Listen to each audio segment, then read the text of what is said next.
All right, everybody. So the Pacers lose 115-111 to the Brooklyn Nets in a game that they really needed to win, one that I deemed a must win for the Pacers just on the last episode. And that puts the Pacers now in the seventh seed in the Eastern Conference. So they are now back in the play-in spot with Miami having the winning percentage over Indiana. But here to talk with me about this game, it was a close game down to the stretch. Pacers couldn't pull it out as per usual, and it's 115-111 Brooklyn Nets. We've got Combo, Andrew Salop back from Combo's court. You want me to call you Combo during the episode or Andrew? Sure. Yeah. What do you Sure. prefer? Combo? I like both. What do you I want? like I like the name my mom gave me, but I created my own nickname in very long time ago. So I like both. Whatever you feel more comfortable with. I'll switch it up as we go back and forth. Okay, let's do So, that. Let's do that. we'll start off with Combo because I think it's how everybody kind of knows you from Combo's court. But Right. this game here, obviously, I think we just got to pick it up here in the fourth quarter because the Pacers had made it a close game at the end of the third after giving up the lead, and it was a 13-point lead for the Nets. Pacers claw their way back into it. They kind of go bench heavy with that lineup there to start the fourth. Aren't able to really create any separation. They go back to the starters with about 7 minutes left, and then Pascal Siakam hits 13 straight points in a row, basically. So Pacers Yeah. had a chance to win this game, but they could not close it out in the clutch. What were you seeing there down the stretch that was working and not working for Indiana?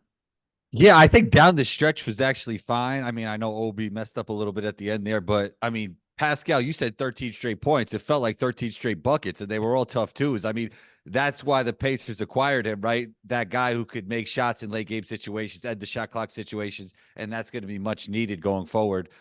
But it all comes down to like it's a make or miss league, right? And the Mm. Pacers miss shots, and when the Pacers do not play on offense and they're getting targeted on defense, I mean, it's tough, right? Like the Pacers got to make shots to win games. It's some other teams they don't have to make shots, but this team has to make shots to win games.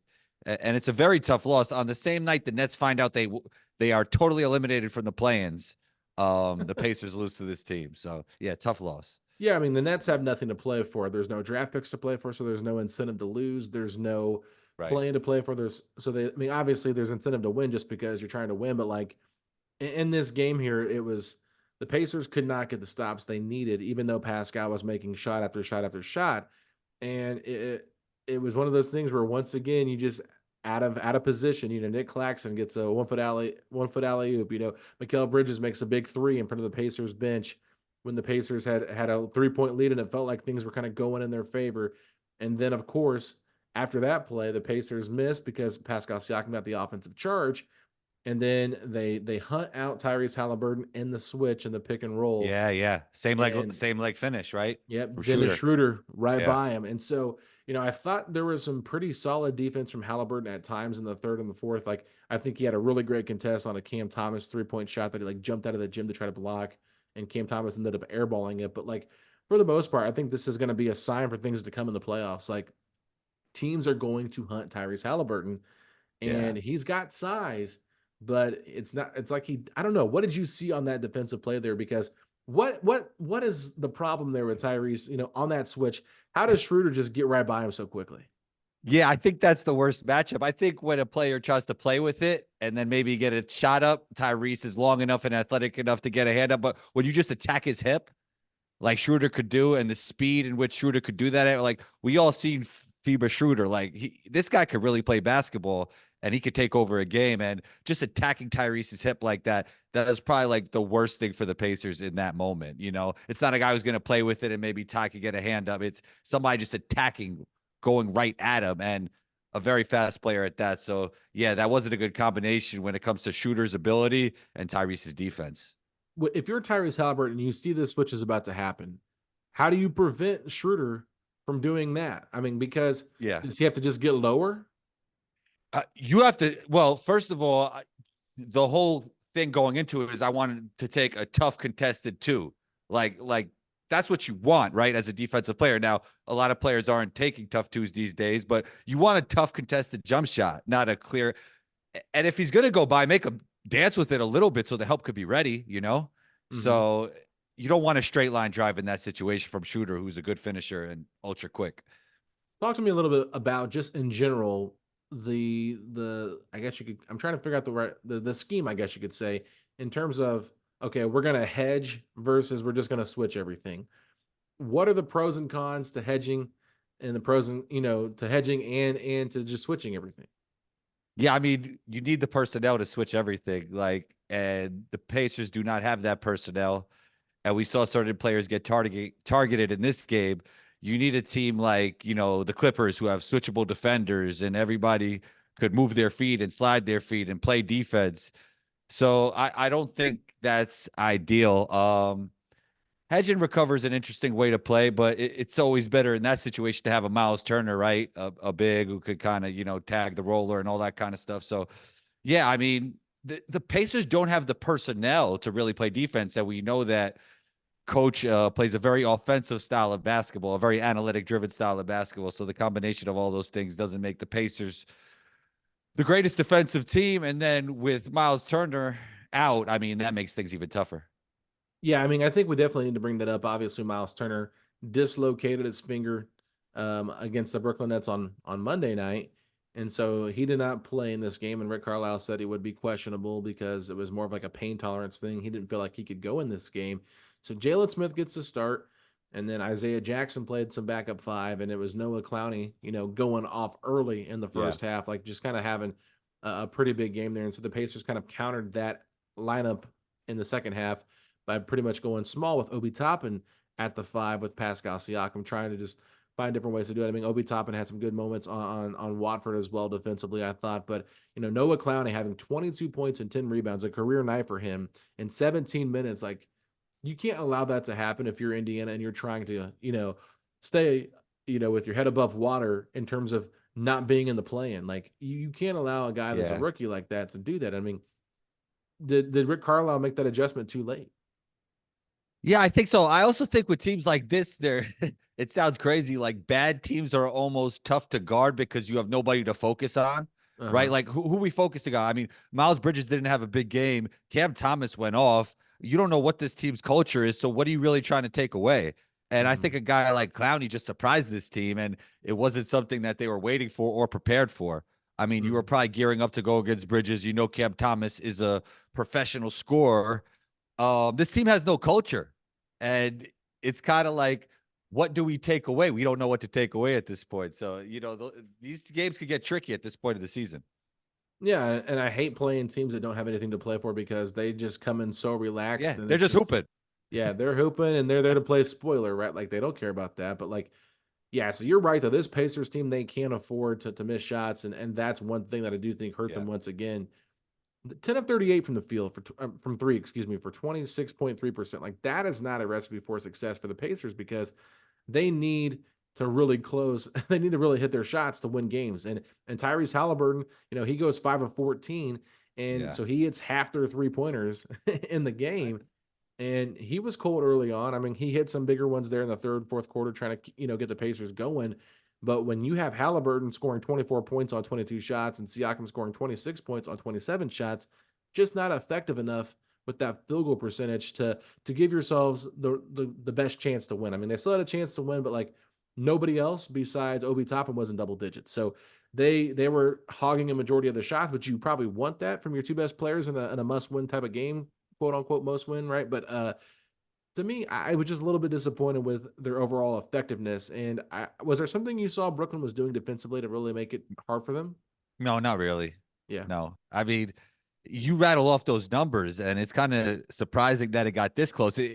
Part of that was, as I said, because Pascal went nuclear. But look, we mentioned it. Like Miles Turner was out. I mean, Tyrese Halliburton probably has to be special in this game, right, for them to win.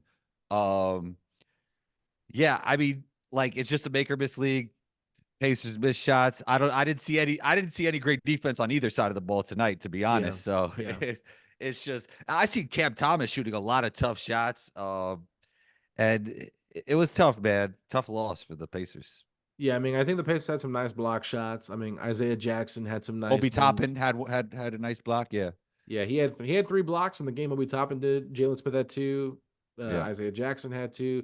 Tyrese Halliburton actually had two and two steals. So, it's just one of those things where it's like, I don't know why the Pacers have struggled so much this season against the lesser teams of the NBA. They've lost to Now, Brooklyn once, they've lost to Portland twice, they've Yeah. lost to Charlotte twice. It just seems like they overlook these teams, and I don't really think it was necessarily overlooking tonight. I just think they got outplayed. Yeah, I mean, in the first half when they were winning at points of the game, they looked a little nonchalant. Mhm, And I tend to think that maybe the Pacers style of play, it's like fun, it's easy going, we're getting up and down, we're running gun. Sometimes it's tough to hit that intensity button when you're playing that style of play. And you have to be shoot. I mean, it sounds like a broken record at this point. You have to be shooting the ball really well to win that way. And I just feel like there was a little bit of nonchalantness in this first half. Like, we're gonna like this is the Brooklyn Nets. We're probably taking this for granted a little bit, just mhm. how easygoing things were and how free flowing that game was. Rick Carlisle was adamant after the Pacers won that game on Monday night. Like, we play them again on Wednesday, and it's going to be a dogfight. It's going to be a challenge. There Yeah, was a scuffle between Schroeder and Smith that took right. place in the first game on Monday. And whenever you beat a team like that, and you're kind of embarrassing them by 36 points, like there's a pride thing that sets in where that team wants to get that revenge game, right? So it wasn't a surprise to me that Brooklyn came out and played much, much better. Being at home obviously helps too, but I was just hoping the Pacers would kind of take that next step because since the All Star break, I talked with Tony E, someone that was on your podcast when you were Right. here live in Indianapolis. Right. I was on his show last night, and he brought up a great stat. The Pacers have not won 3 games in a row since the All Star break. Yeah. So it kind of just tells you who this team is.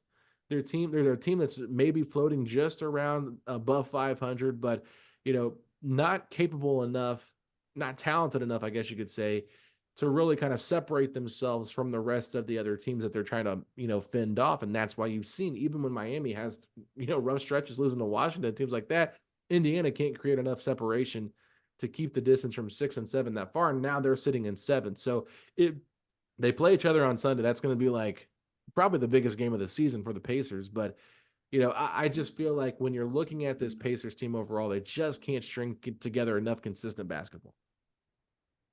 Do you feel like there wasn't going to be a way for them? Like, the sample size wasn't that small, but do you feel like there wasn't a way that they were going to keep up that efficiency over the course of a whole season? Was that one of your concerns earlier in the season? Not really at first. I mean, we saw it happen a few different times, but they were still Hmm. playing so well and just outscoring people. And it felt like, okay, so they've tried to change their identity. And I know they've Hmm. gotten better defensively. Rick Carlisle's kind of put an emphasis on that. They put Neesmith and Nimhard into the lineup more so out of necessity because of the injuries they've had and things like that. And now I said it almost every podcast, and I'm becoming a broken record, but it just becomes more and more true every single game. The margin for error is slim with this Pacers team. They don't have the guys where they can really have a lot of mistakes happen and win games. That's just not who they are. They can't just win off talent alone. And Yeah. Rick Carlisle alluded to that Friday night against the Lakers. He was like, we had a great defensive game, but we have to learn to like how to play together. Like we can't win on talent alone. Like that's just not who we are. Like, Siakam and Halliburton, those are two all-star level players, but like aside from those two, like you're looking at a lot of really good role players. And that's not a knock on any of these players that are getting minutes, but it's just like nobody is able, in my opinion, to really be a number three. I know Miles Turner is kind of thrown in there as their big three, but I just Yeah. don't think 14 points on average or 17 points on average around 8 rebounds is I don't even know what he's averaging this year. I think it's close to 17, but with the way that they're scoring so much, it feels like it's kind of closer to what it used to be when they scored less around 14. So I mean, maybe Turner can be the number three, but still, I just feel like it's is he the best number three out there that you can get? I think he's more maybe of a 4 or 5 kind of guy in terms of like your tier rankings, but they need Halliburton and Siakam to really be 1A, 1B, and not just 1, 2. Yeah. Don't you feel like they're even more talented on paper now? I mean, I know they're dealing with a lot of injuries than they when they were going on that crazy run with Pascal and Tyrese. I know they lost Buddy, but I mean, this roster, it seems like top end wise, it should be even better.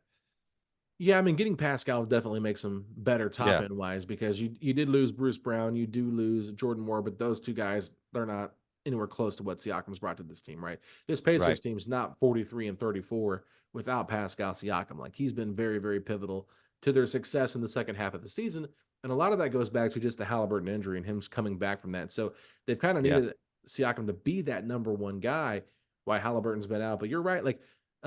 losing Benedict Mathurin and losing Yeah. Buddy Hield are Yeah. huge losses. You replace that with Doug McDermott, and you don't really have anybody to replace Ben with. So, I know Shepard is getting more minutes and he's looked okay, right? But he's a rookie that's more of a defensive minded guy that will shoot threes, but not going to be the scorer to the same level as Benedict Mathurin. And so, Jarris Walker is kind of sitting there in the waiting. Uh, Jarvis Walker. such Yeah. such an X factor, I think, for this team. Like if they were to allow him to kind of get the same opportunity that maybe Ben Shepherd's getting, would he have been further along developmental wise? I don't know exactly, but I know there's a lot of fans frustrated with his lack of playing time. But I Right. think they need someone that can kind of put the ball on the floor, be a facilitator, and be a scorer at the same time. They're relying too much on TJ McConnell with that second unit, in my personal opinion. Yeah, Carlisle's a guy. If he don't trust you all the way, you're probably not going to play. Right. He's all like he embraced the analytic approach of basketball, but some of his ways are still old school. Yeah. No, you're right. I mean that's the thing about Rick. Like he is definitely an old school kind of guy, Yeah. and he doesn't trust young players as much. I think Nah. last year, and someone brought this point up, and I forget who it was, so I apologize for not mentioning this, but I think somebody brought it up on Twitter or something. But oh, actually, you know who it was? It was Maddie Chandler from 8 Points 9 Seconds, and she was sitting with me at the game. And she said, if Matherin and Jarris's roles would have been switched, if Jarris gets drafted last year and Matherin Yeah, gets yeah. drafted this year, they're probably in the same flip situations. Jarris probably got more minutes in his rookie season because the Pacers, 2 years ago would have been, more in a rebuild. But now because they're trying to win, Jarris doesn't get the leverage, the benefit of, hey, we're just trying to build, we're trying to win. And so that's kind of where like you can kind of see like some of the problems with Matherin's overall game, like the holes in his game, they stick out more like a sore thumb because he's getting significant playing time, but you're also trying to win. Where Jarris isn't really able to kind of experiment and fail a little bit while being out on the court because it's like, okay, if you mess up too much early on or you have a willy nilly gamble, like Rick Carlisle likes to say, we're going to pull you. So I think that it's just like, had things been changed and like reversed, maybe Jarris is getting more minutes and Ben Matherin's kind of the guy on the outside looking in. Yeah, I mean, I loved Ben Matherin since college. Arizona, I thought he was fantastic since then. Jarris actually was a guy that grew on me when I saw him in summer league. Like he showed some more playmaking chops that I thought he showed in college, and a really good, strong athlete. Like he has an NBA body already. So, yeah, I mean, maybe from a physicality standpoint, he could have helped this team tonight. Who knows? Just guarding, as we said, like if that's the switch on Jarris Walker, even though he's not the fastest guy. Maybe he could have bum shooter off. I mean, that guy plays with physicality, and he looked like a high IQ guy when I was watching him Mm-hmm. in summer league. And physicality is something that this team needs, and I think Jarris could bring some of that if he got some opportunity. Yeah, and just having extra playmakers out there too, because he really Yeah, has a yeah, great feel for the he game, some of the does, he passes he does. makes. He's like. I mean, ideally, this guy's a Hall of Famer, but like he has some Draymond type stuff going on when I watch him Yeah, in summer league. Yeah. yeah, and we've heard more and more people say they kind of view him maybe as the potential starting three moving Mm. forward next to Pascal Siakam and Miles Turner. Siakam just turned 30 years old, so he's still in his prime, got plenty of years left. I know people worry about the age thing a little bit sometimes because he is 30 and Halliburton's like I 24, like but it's like, I kind of like Jarris more as a four because he could almost be a hub than a three because he doesn't really space it. yeah, the thing is he's shooting the ball well this year Okay, when he's it's just played, but small, it's small sample size, right? very Yeah, small sample yeah, size. yeah. But I think people were kind of more surprised at his ability to defend the three, right? Okay, okay. The quicker He's guards, definitely a versatile defender, right? Like he right, could guard. right. Yeah, yeah, yeah. That's one thing I think people have been impressed with is just like his ability to guard a Paul George, someone like that, because he had a really good game against the Clippers. Mm, I think we okay. recorded before that game. Actually, I Yeah, was on yeah. a guest on your podcast, and we recorded before that game, and I was like, probably the Clippers are going to win this game, but I didn't expect Jarris Walker to get the start, in the second half at the three, and have a play where he got to pick Paul George, trying to cross him up. So Yeah. he's got those capabilities, and it's not like I'm sitting here saying, "Oh, if he plays, the Pacers win this game tonight." There's no doubt about like I'm not trying to say that. I'm not trying to reach that far, but I do think that he is kind of one of those guys that's on the outside looking in that I think could maybe change things up a little bit for the Pacers Yeah. with their, with their like high potential because nobody else really to me sticks out in terms of like, oh, they've got great potential to really change the game. Yeah. I mean, from a depth standpoint, he gives you. more of an aggregate in terms of playmaking. And I'm not using the word aggregate right, but you know what I mean in Yeah, terms yeah, of playmaking and in terms of physicality. Like he just makes you deeper in those categories. He's not going to be your main guy for either of those things, but he just gives you more of that in both of those categories. And I feel like the Pacers, I mean, Tyrese is such a great passer, but a lot of the players on the Pacers don't have a lot of playmaking chops besides yeah. Tyrese, right? Yeah, I mean, Siakam has a little bit of it. Right. Because he's Nimhard is he's a just point he's guard. just a great player. Yeah. So yeah. Yeah, Nimhard is a point guard playing the two, but he can be kind of loose with the ball sometimes. I think that McConnell sometimes. could, right? McConnell got some Oh playmaking. yeah, McConnell definitely. Like Yeah, McConnell's really yeah, good with his handle too. I think that's one thing that's yeah. underrated about his He made game. some tough cross court passes today. Yeah, he can Hmm. pass. Yeah, That yeah. alley oop that he had to Obi Yeah, Toppin yeah, start the yeah, fourth, yeah. that was Yeah. spectacular. But yeah, I mean, other than that, like Turner's a guy that you got to set up. Right. Nesmith's a guy you got to set up. Right. Shepard's really more of a guy you have to set up, even though he did play a little point guard. Right. McDermott definitely a guy you got to set up. Same with Right. Obi Toppin, Isaiah Jackson, Jalen Smith. Yes, So like, yes. not a lot of natural playmakers, Right. and that's why Rick is always trying to find ways to keep two out there at all times, whether that's staggering Yeah. Pascal with the second unit to play with TJ, or it's starting Nimhard with Halliburton. That way, Nimhard could even initiate the offense and let Halliburton kind of play that too. But this is kind of where they were really wanting Ben Mathurin to evolve as a playmaker, Mm, and a guy that we don't think about it too much, obviously, because he was traded for Pascal Siakam. But like, imagine if the Pacers were somehow able to keep Bruce Brown on this roster with this team. I think that would be a yeah. game changer because How did he look with them in the beginning of the season, from your standpoint? it wasn't great. I would say that Yeah. it was a little bit rough, but I think now with the way they've kind of changed things a little bit, slowing it Mm, down, even though Bruce likes to play fast, I think just having someone out there that can actually guard fours now, where he's not having to be the primary defender on fours. mm, Like, okay, just say he has to guard ones and twos, like that's your main goal. But like he was guarding really above his position, and he's quite a bit shorter than some of the fours he was guarding. So it was like trying to figure things out defensively wise, because him and Matherin were starting together at the beginning of the year with Toppin, and Turner and Halliburton, and the defense was just not clicking. So Rick had to eventually make that change because the offensive firepower was good for like the first 20% of the season, but yeah. it wasn't long. It wasn't going to be long lasting. And he said he could see the writing on the wall. Like he had to make that change to where they were more defensive minded. And while they are more defensive minded now, they're still not a good defensive team.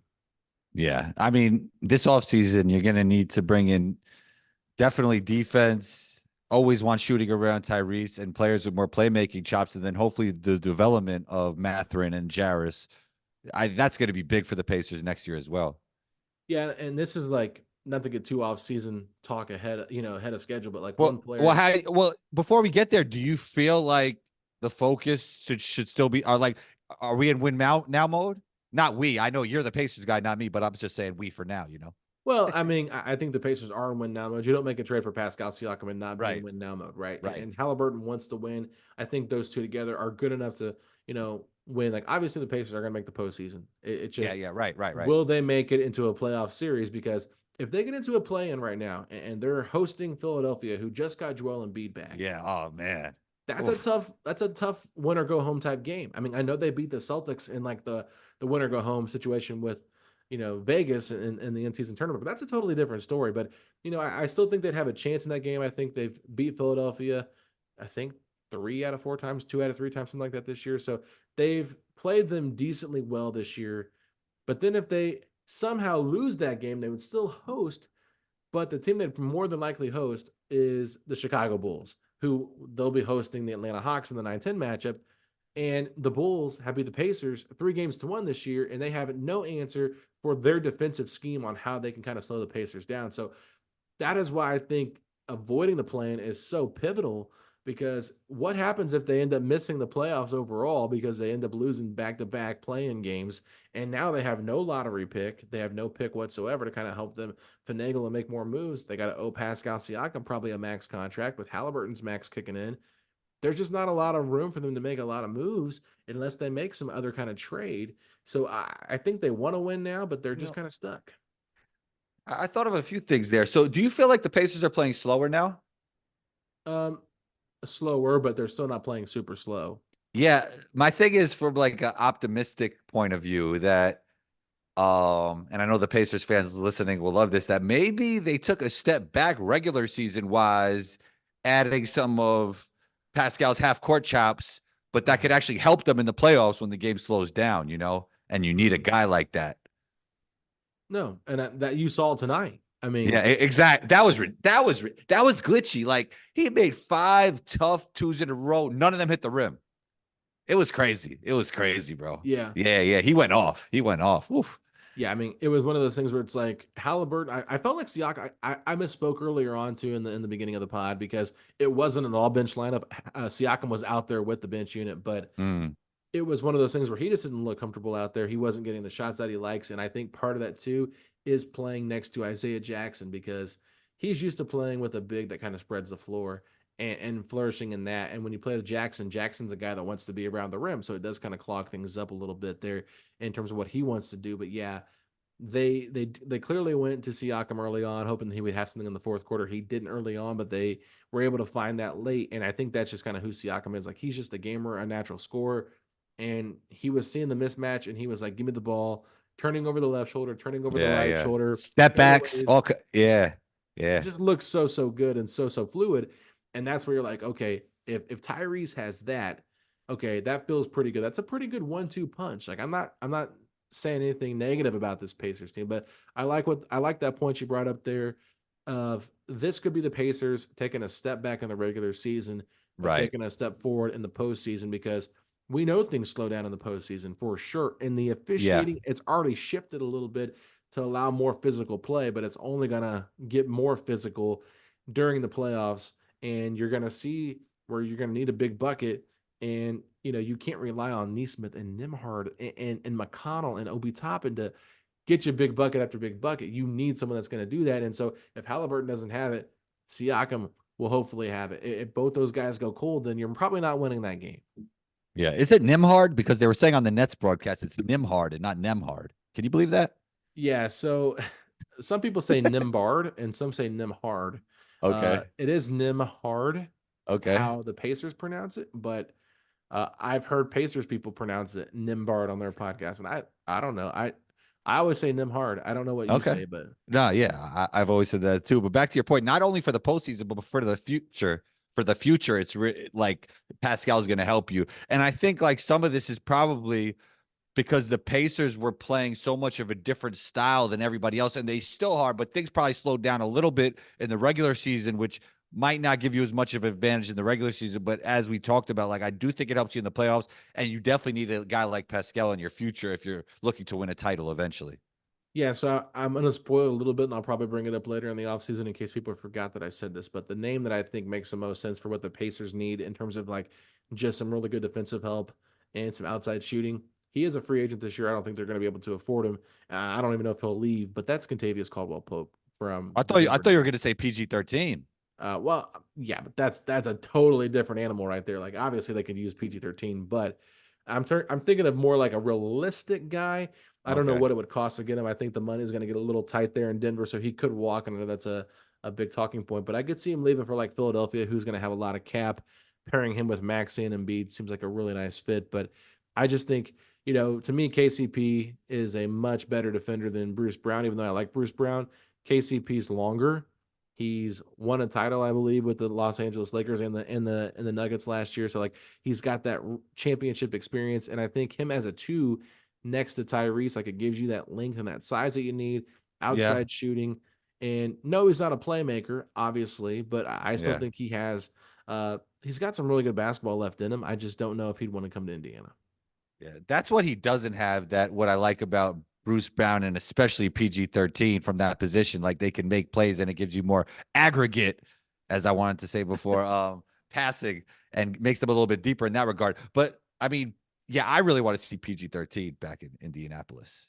Yeah, if you get Paul George with Tyrese Halliburton and Pascal Siakam, like that's a big three that I think could win the Eastern Conference if everything Yeah, played right. I would, You I know, would, I would love that three. That'd be so much fun. Podcast P fits in anywhere, man, and he's like a Hall of Famer at that, and still kind of like in the tail end of his prime, but I think still in his prime, right? mm. I just love I love the way that guy plays basketball, and I think he's a great podcaster as well. Yeah, he has some good guests. I mean, I will. Have you noticed this? And I think there's a hilarious TikTok Okay. video out there about like I want to be the white guy that gets on the podcast with all these athletes that just kind of carries the, the mantle.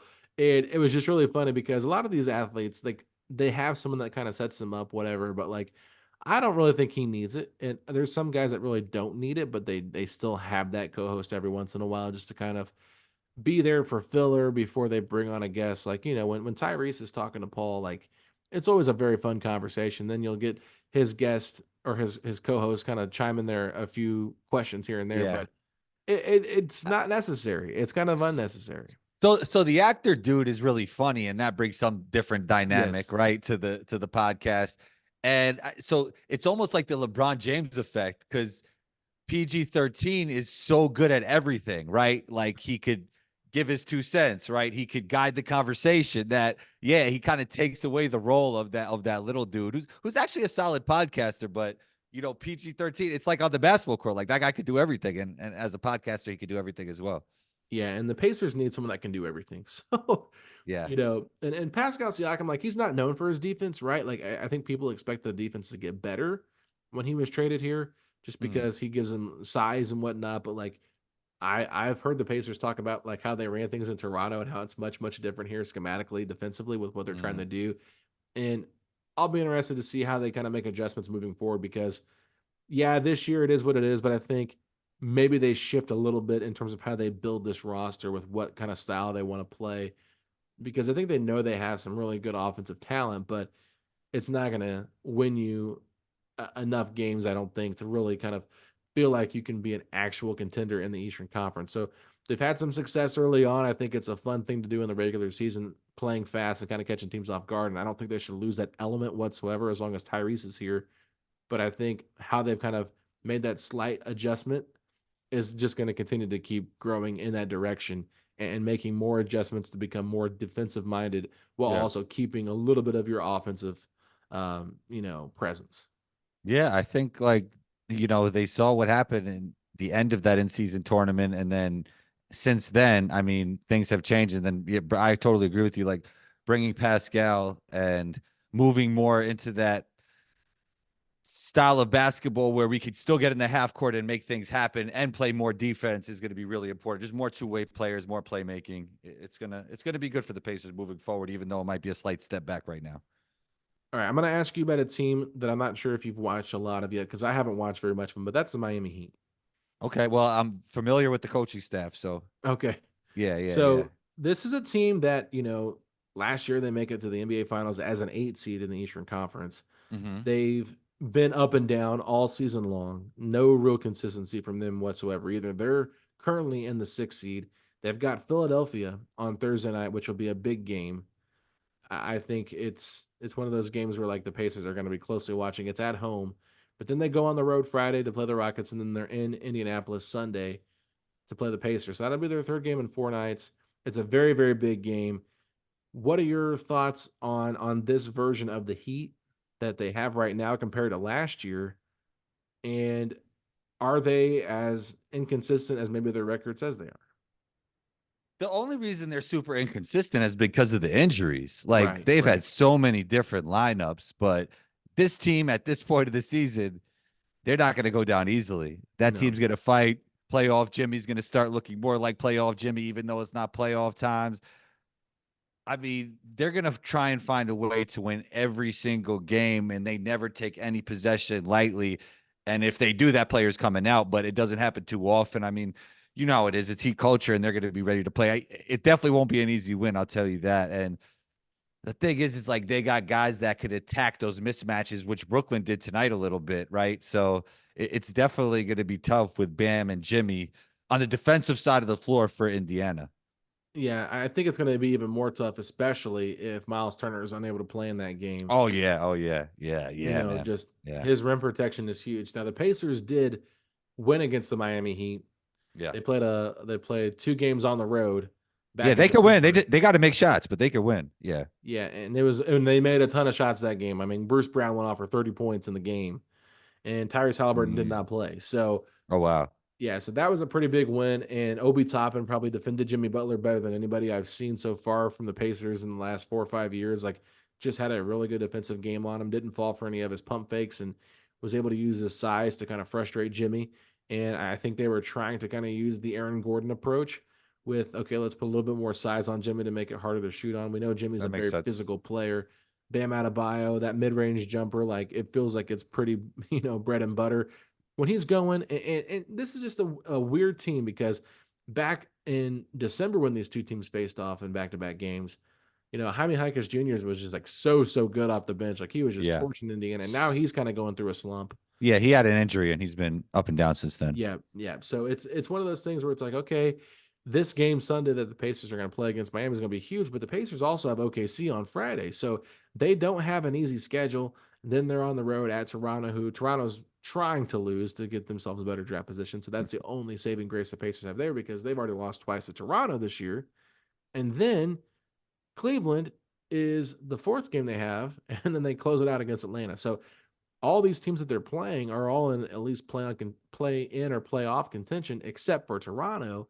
And so I think that the Pacers are just going to have to win every single game left to make themselves feel comfortable about where they can finish. But they're going to need some help, and they're going to need Miami to probably lose a game or two, just because they need to avoid the play-in if they feel like they can just like secure that playoff spot. Because I don't feel secure about Indiana making the play-in based on what I said earlier with the two teams they could face. Yeah, I mean, Miami's going to start ramping things up around this time of year. So I wouldn't bet against them. It is heat culture. It is, Jimmy's been shooting the three better too. He's shooting Yeah, 40% this year, which is pretty crazy. yeah, Yeah, I mean, things are going to round into form. Every year people sleep on the Heat and they yeah. they end up winning the East. Yeah, that's what he do. It's heat culture, baby. But Yeah. just a brutal loss for the Pacers tonight. They really need to take care of business against this Nets team, and I'm sure fans are going to be disappointed. But overall, I think that it's just you have to bounce back. There's no other way to put it. They have 5 games left. There's still plenty of games, I guess you can say, left to be played to get yourself back into the top six. You're going to need some help probably now, but it's possible that you do get that help. So, Pacer fans, if you're looking at the silver lining, like you said, hopefully they can figure things out. But they haven't had a lot of clutch games. I think Chris Denari, the Pacers play-by-play guy for the TV broadcast, mentioned how they've won a lot of their last games by like double digits. And so, Mm. like, not having close playoff or close games really throughout the season, you can kind of see why they've struggled in the clutch because there's just not as much experience there. Yeah, I mean, I think also Tyrese could start to look like Tyrese in the beginning of the season because I feel like he's that special magnetic type of player that when the situation gets big, like he's going to show his best stuff, right? And he's Mhm. such a smart player and he's such a special player in my opinion. Since Iowa State, I loved his game, and I think, he's going to have to be special for this team to make a run in the playoffs. Yeah. They need Tyrese to get back to pre-injury Tyrese Right, to be the exactly. They best need they, version. they needed that tonight. I mean, without Miles playing, they definitely needed that. Yeah, he was aggressive because there's been games where he's not been aggressive. His But 3 point. actually, I was thinking during this game he could have been more aggressive. Yeah. Yeah, Yeah, there was little moments there where he was a little bit too passive. And I yeah, know people were kind of like trying to figure out his minutes and stuff like that. Why he didn't come back in early in the fourth. Maybe you could have brought him in like a minute or two earlier, but it's like he played the right. entire third quarter. Like Yeah. that's he's tired. Like He hit some tough threes in the first half. He was playing. I just feel like maybe he could tack the rim a little bit more to keep the defense honest. yeah, so tell people a little bit more about your background because I think some people might not realize your background in playing basketball, and just I'm curious your thoughts too on like how conditioned these guys have to be able to play so many minutes, like how exhausting it is to play, a full period without a break. Oh my God, it's ridiculous. I mean, I don't think like I didn't play in the NBA. I played overseas for 10 years, but I don't think people realize how fast guys are going because it looks so effortless, right? You have to be in tremendous shape. And on top of it, I never played 82 games. Like our seasons were 30 or 40, and you feel it after every game, especially if you're playing the entire game. Like it's just your body's aching, man. So Yeah, you know, I, even when guys look like they're moving slow, things are going incredibly fast on that court. And it just, it's hard to explain how fast guys are going. It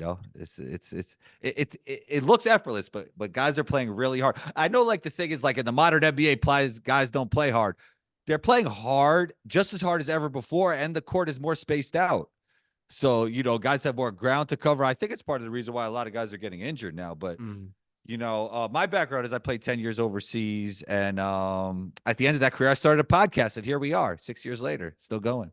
Look at that. I mean, hey, you know what? That's a great way to kind of retire too, just get into podcasting and still have a voice in basketball and being able to Definitely. talk about it, and growing that brand. And you've done a great Yeah. job over there at Combos Court. It's always a lot of fun. Love the studio, love the logo and all the work you do. And I love the videos you put out because Thank you. I love hearing your little snippets on different things going on across the league because there's just so much basketball going on every single night. It's hard to keep up with everything. So, Yeah. We didn't you even talk know, Final Four, and that's like right around the corner. yeah, yeah, yeah. I mean, Purdue, man, congratulations to Purdue. We've talked about that a little bit on here. Okay. Just, Zach Edey, Matt Painter, that run they've had, and it looks like they have a good chance of making it to the finals against probably what everybody would kind of predict would be UConn. And then you've Right. got a battle of two number ones going against each other, and you never know. Purdue could win it. I'm not gonna count them out. I think that previously in years past, you probably would have, just because this is a Purdue team that is notorious for kind of falling to double digit Right. seeds, but Yeah. they do face double digit seed in the Final Four to start things off with North Carolina State, and they have been wow, they've been on fire. They have. So how do you think Zach Edey's game translates to the NBA level? Because that's been a big talking point. Yeah, we just actually talked about this in the last episode, and so I'm not really sure where exactly I see him falling because I haven't watched enough college basketball this Mm, year. But I do understand like why he's kind of a tweener for a lot of people. So, you know, offensively, like he's got great touch around the rim. I think he's really improved that. He's got soft hands, like just a guy that I think can be physical down low too. Like he plays with a chip on his shoulder, but I do worry about his slow footedness come, the way the league is playing more in space. Now, I think you're slowly starting to see a shift. The league is trying to get away from all pace all the time and maybe going a little bit more pace mixing with a little bit more physical defense. But yeah. anybody that says Zach Edey's just tall and that's why he's good, like that's just ridiculous. It's not just because he's tall. He's a very skilled big man. And Yeah. you just talked about conditioning. Like he played like what almost 40 minutes in that game against Tennessee, and that was back and forth, and he had over half the Purdue Boilermakers points at one at one point. So he's clearly in great condition to be able to play extended minutes, got good hands. I think he has a smart basketball IQ. I only thing I really worry about him is like how he defends in space, and is there a place for kind of like a throwback dinosaur center in today's NBA? I mean, you're absolutely right. He's a very good basketball player. And I think just because you're one of the best 450 basketball players in the world, which I think he will be very soon, doesn't mean that you fit the NBA style of play or fit around star players.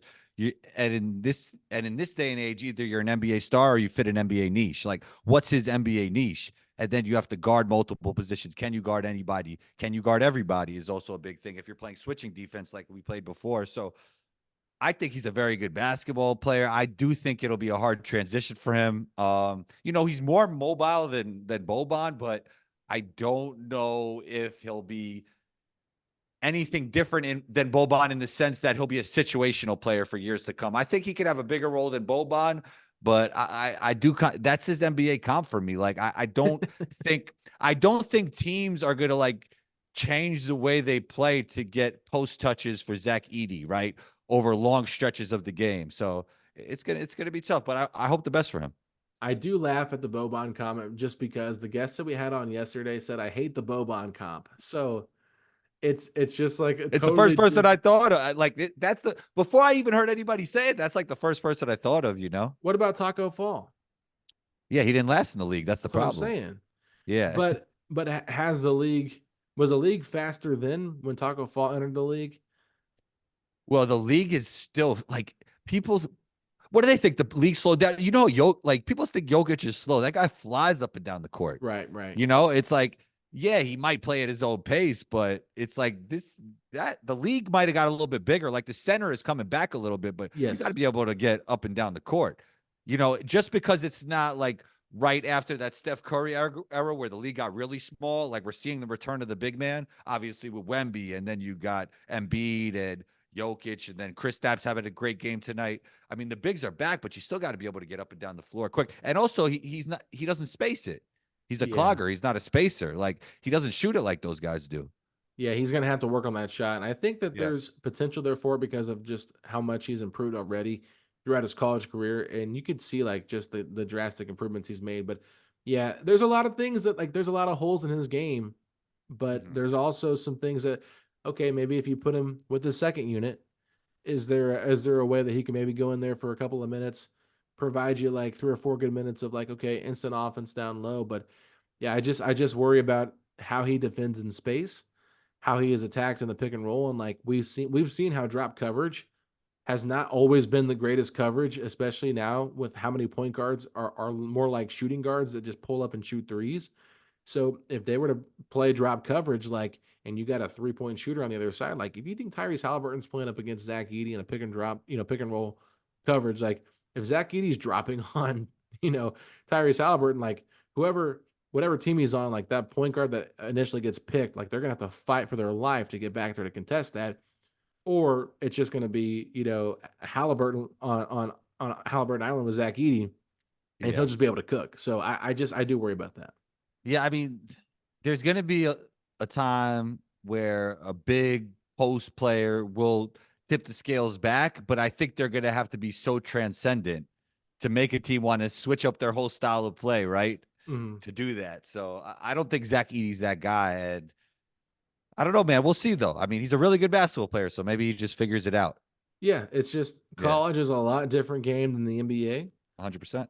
So, 100%. you just got to figure it out. But I think that whatever Zach Edey does with his career, he will find basketball success, whether it's Yes. in the NBA or it's overseas. I mean, he's going to have a long Yeah. basketball career if that's what he wants. But Yes. um, Andrew, combo, it's been a lot of fun chatting about this game. I Yes. know we didn't get into like a ton of nitty gritty on this game specifically, just talked other stuff in general. But any final takes before we kind of wrap this one up? The Pacers need more aggregate passing and aggregate defense moving forward and more physicality. So I think Jarris Walker could be that guy if he develops. Hope Ben Matherin comes back because I always loved his game since college. And I think there still is, people might argue me, some star potential there. I love the way he plays and I love his mentality. Yeah, I love his, yeah. I think his mentality is big time. So I love everything the Pacers have been doing. Big move to get Pascal. I know that seems like years ago already, the way the news cycle is, but that was huge for the Pacers. And let's see what happens in these playoffs.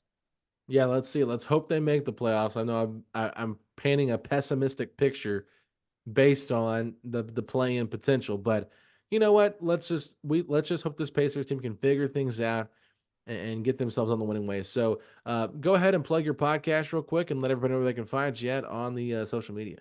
Yeah, you can find me on Instagram at 12combo. That's ONETWOCOMBO. A lot of fun on there, a lot of clips, Combos Court, wherever you listen to podcasts. Subscribe to the NBA report for the video versions of my podcasts, Twitter, Combos Court. And sometimes you can catch me on Setting the Pace with Yes, Alex Golden. that's right. Alex Golden is here on Setting the Pace, and my co-host has now lost another game in person. So we Hmm. have been kind of talking tongue in cheek about the curse is real.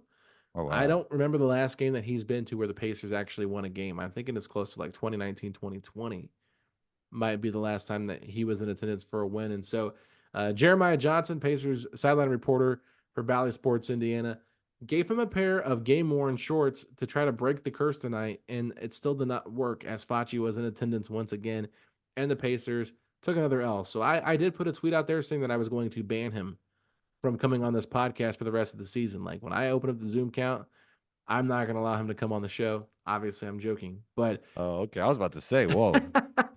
I said there's got to be a punishment for this. It's been like 4 years in the making. This guy has been to every game that he goes to, they lose. Like Chris Duarte has a 30-point game, they lose to the Brooklyn Nets. The last time he was there, he was in New York when Tyrese Halliburton went down with the injury last year. So does he live in New York? He lives in New York. Oh, wow. So your co-host lives in New York. My co-host lives in New York, and so we've That's been pretty doing this cool. for That's pretty 5 cool. years now via Zoom. We've Okay. met in person one time. We met when he first was living in Washington How D.C. how this get started? Twitter. Not to. Oh, wow, wow, wow. Yeah, That's that's it. cool. That's I cool. was wanting to start a podcast, and I was like, "All right, anybody interested in like helping me with the Pacers podcast?" He tweeted at me. I messaged him and said, "All right, we'll try an episode out, and if I like it, we'll continue it. We'll see how it goes." I kind of put him on a trial, type Oh, thing. wow. Oh, So okay. we've kind of grown this thing together. But he lived in Washington D.C. at the time because that's where he was at for work purposes, and met his wife there. And so we always tease him about being a Wizards fan. And they were losing games in Washington D.C. that he was going to. Like he went to a Washington D.C. game this year and the Pacers lost. So You know what? He needs to wear the other team's jersey. I think that's the ah, key. well, you want to hear a funny story? Yeah. A listener of our show by the name of Evan, but we call him Rooster because that's what he goes by on Twitter. He bought Facci and I custom jerseys. Now, hear me out. He bought me a Pacers jersey with my name on the back. He bought Facci a Washington Wizards jersey with his name on the back. Ah, that's funny. That's funny. Facci was so upset he would not wear it. There was no picture of him with it, and there was no Oh, he evidence got of what he did with it. So he was upset that Rooster sent him this, and so Rooster came on the show and said, "If you wear this to a Pacers Wizards game in Gainbridge Fieldhouse, I will hook you up with your own custom Pacers jersey, and I will buy your tickets to the game, and I will buy your flight to Indianapolis." And he still refused to put on the Washington Wizards jersey.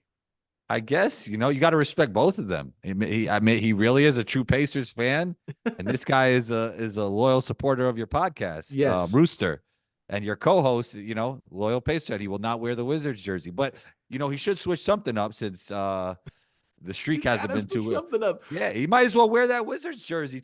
He could have wore the Wizards jersey to the Nets game. I mean, at least he's Yeah. not supporting the opposite team. Do something different. Pacers probably would have won. Yeah, that's what I feel like. I don't know. I said something's got to change, man. But he tweets about it every time he goes to the game, and I think that's part of his problem.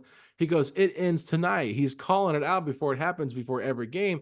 When you talk about the curse will come Yeah. back and get you every time. He wants it too bad. It's one of the paradoxes of shooting a basketball. When you want to make shots too badly, you don't make shots. So he just got to Yes. take it easy, wear the other team's jersey or wear that Wizards jersey, and you guys would get the win. It has nothing to do with Miles Turner being out or Cam Thomas dropping 27. He Or got to, Noah Clowney going yeah, off having a career night. Noah Clowney, It's so Facci. yeah, it's Facci. Uh, Shouts to Facci though, even though I don't know you. Maybe one day I'll have you on the podcast. yeah. He's gotta be at a game where the Pacers actually win before he can come on your podcast. Maybe that's what we Okay. do. We switch Oh, over the you know band to what? your show. You know what? Let me know when that happens, when the Pacers actually win, and then we'll have him on my pod. We'll do that. We will All set right. that up. All right. I'm All sure right. he will love hearing this back. Okay. That all the stipulations are there. But Cabo, thanks again for coming on. I really appreciate you taking the time after this late night game, and a lot of fun talking to you. Always fun talking to you, bro. Talk soon. All right, brother.